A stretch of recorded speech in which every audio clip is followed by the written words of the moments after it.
نفوت نداهن نحن جوا، رح نوقف كل الاشخاص الموجودين جوا. الرجال هن متهمين بتسهيل دعارة، والنساء هن متهمين بالقيام باعمال دعارة. فبمجرد ما نفوت لجوا كل شخص بيطلع قدامك هذا شخص بتعتبره موقوف، بتوقفه، بتفتشه وبتجيبه على الفم. واضح؟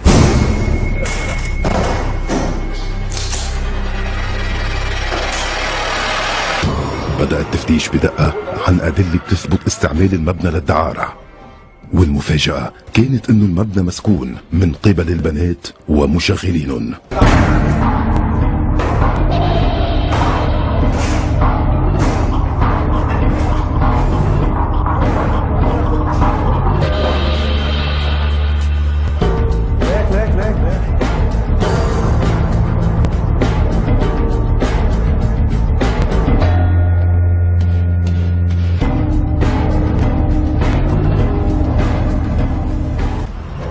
لحظة شوفي شو بدك تخلع. لحظة ما تخلع شيء هذا. شو بدك؟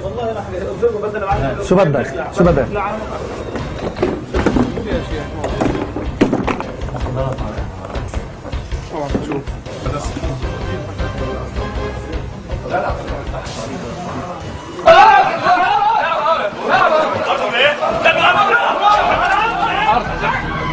عرضوا ليه؟